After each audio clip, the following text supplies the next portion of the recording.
All right, let's dive into a real medical detective story. It starts with a problem that seems, pretty straightforward, but it quickly spirals into this high-stakes investigation where every single symptom is a clue and every clue points deeper and deeper into the human body. So that brings us to our central question, right? How does something so ordinary, something like a chronic ear infection that just won't go away, suddenly escalate into a puzzle that can stump doctors and genuinely threaten a patient's life? Well, as we're about to see, the answer lies in a devastating chain reaction of complications.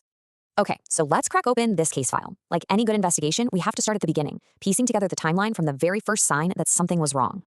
Our patient is a 40-year-old woman, and for an entire year, she's been dealing with a persistent and frankly pretty foul-smelling discharge from her ear. For a long, long time, this was just a chronic annoyance. Unpleasant, for sure, but not an emergency. It was being managed with oral antibiotics, and that seemed to be that. But then the situation escalated, and it escalated fast. For a year, that ear discharge was the baseline. But about a month and a half before she ended up in the hospital, a whole cluster of alarming new symptoms just appeared. A severe earache, weakness in her face, and real trouble swallowing. Then, 17 days ago, something critical happened that sent her straight to the emergency room. Let's focus on that moment, because this is where our medical mystery truly kicks off. This is the point where a manageable, chronic problem becomes a full-blown crisis. And here it is. The patient shows up in the ER with sudden, heavy bleeding from her ear. There was no injury, no accident, it just started. This is the symptom that changes everything. It turns a chronic infection into an urgent, life-threatening puzzle. But the bleeding wasn't the only new clue. In the weeks leading up to it, a whole cascade of neurological symptoms had appeared. Weakness on one side of her face, trouble swallowing, slurred speech, even blurred vision. These aren't random. They're all interconnected pieces of the exact same puzzle, and they're all pointing to something much deeper than a simple infection. So now, we enter the investigative phase. This is where the clinicians really become detectives, taking these seemingly disconnected symptoms and tracing them all the way back to a single, hidden source. Just think about that for a second. What on earth could possibly link a problem deep inside your ear with your vision? I mean, the connection isn't obvious at all, but it points to something far, far more serious going on.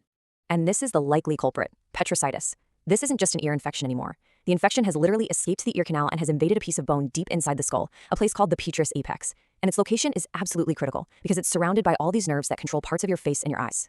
This is exactly why doctors look for a specific trio of symptoms. Pain behind the eye and double vision, they aren't actually eye problems in this case, they're nerve problems. They are these huge flashing red lights that the fifth and sixth cranial nerves are being affected by that infection deep in the skull, which really strengthens the suspicion of petrositis. And the detective work gets even more detailed from there. For instance, if the patient were vomiting, a doctor would need to know exactly how. Is it accompanied by dizziness? That points to an inner ear problem. Or is it sudden and projectile with a really bad headache? Well, that's a terrifying sign of pressure building up inside the brain. Every little detail matters. So with the evidence pointing to an active infection inside the skull, the stakes are raised immensely. The medical team now has to consider and rule out the absolute worst-case scenarios. And this brings us right back to the central mystery, that bleeding. An infection can cause inflammation, sure, but heavy, spontaneous bleeding suggests something much more is happening. It's a huge sign that something is actually eroding major structures deep inside the head. Doctors have to create a differential diagnosis, and you can bet the most alarming possibilities are right at the top of the list. Could a cancerous growth, something like a glomus tumor, be the source of the bleeding? Or has the chronic infection eaten its way into a major vein, like the sigmoid sinus or the jugular bulb? Both of those scenarios are incredibly dangerous and have to be investigated right away.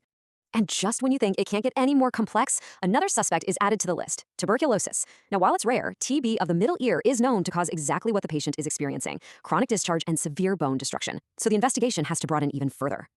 And here's a fascinating and very specific clue that doctors look for. If bone is truly being destroyed, the discharge itself might contain tiny little fragments of that bone. It's a grim thought, but it's also a definitive sign of just how destructive this whole process has become.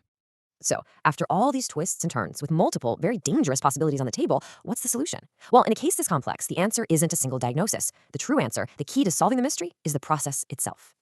And this is the key takeaway from this entire case. When you're faced with this confusing cascade of symptoms, the hero of the story isn't one magic pill or a single brilliant doctor. It's the methodical, step-by-step process of investigation.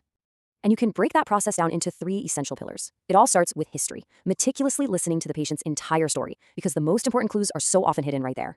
Next comes the physical exam, thoroughly checking everything from the ear canal to the function of those cranial nerves. And finally, you use targeted imaging, using technology like CT scans to actually see deep inside the skull and confirm what the clues are pointing to. It's this exact combination, the human element of listening and the technological power of imaging, that allows doctors to take a chaotic mess of symptoms and organize them into a coherent, solvable case. Without this structured approach, the mystery would likely remain just that. And that leaves us with a final thought. This case is a powerful reminder that our bodies are constantly telling a story. A chronic ear infection isn't just an annoyance, it's a chapter. Sudden facial weakness isn't random, it's a plot twist. The true art of medicine, and maybe of understanding our own health, is learning how to read that story and to listen closely to what it's trying to say before a single chapter becomes a crisis.